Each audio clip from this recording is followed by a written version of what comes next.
मोडणीम येथील माऊली हॉटेल येथे हायमास्ट दिवा बसवण्याचं काम सुरू. प्रशांत गिड्डे यांच्या मागणीला यश. सविस्तर वृत्तांत असा की मोडणीम येथील उड्डाणपुलाजवळील हॉटेल माऊली येथे हायमास्ट दिवा मंजूर करण्याबाबत महाराष्ट्र नवनिर्माण सेनेचे जिल्हाध्यक्ष प्रशांत गिड्डे यांनी दिनांक 17/11/2023 रोजी प्रकल्प संचालक महामार्ग सोलापूर यांना निवेदन देऊन मागणी केली होती. अखेर त्या ठिकाणी हायमास्ट दिवा मंजूर झाला असून त्याचं भूमिपूजन प्रशांत गिड्डे, दत्ताबापू सुर्वे, संभाजी काळे यांच्या हस्ते करण्यात आलं. जय महाराष्ट्र. मी प्रशांत गिड्डे, महाराष्ट्र नवनिर्माण सेना जिल्हाध्यक्ष. गेले 1.5-2 वर्ष झालं आम्ही आपल्या या एस स्टँड परिसरात, हायवे परिसरात अंधार मोठ्या प्रमाणात पडतोय आणि महिला, पुरुष वर्ग, ज्येष्ठ नागरिक फिरण्यासाठी येतात आणि अंधार पडताना असंख्य लोकांनी माझ्याकडे सूचना दिली की आपला अंधार पडतोय, लाईटीची गरज असावी.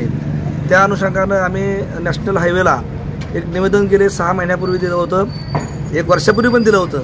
त्यानंतर परत रिमाइंड 6 महिन्यापूर्वी केलं आणि रिमाइंड केल्यानंतर सरकार वेळोवेळी पाठपुरावा करण्यामुळं आज अखेरीस तो नॅशनल हायवेने मंजुरी देऊन काल दुपारी मला 3 वाजता त्यांच्या साहेबांचे फोन आले की आपण सुचवल्याप्रमाणे आरोप साहेबांनी आपला हायमास्ट बसवण्यासाठी परवानगी दिलेली आहे आणि आम्ही ताबडतोब काम चालू करतो आहे. तुमच्या सहकार्याची आम्हाला गरज आहे.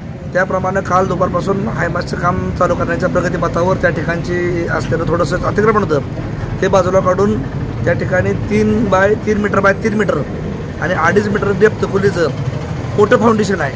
हायमास्टची उंची आहे 30 मीटर म्हणजे 100 फूट आणि साधारण 2 किलोमीटरचा एरिया ते कव्हर करणार आहेत. तर त्या हायमास्टरला कामाला सुरुवात झालेली आहे आणि साधारण 5 ते 6 दिवसात तो हायमास्टर चालू होईल.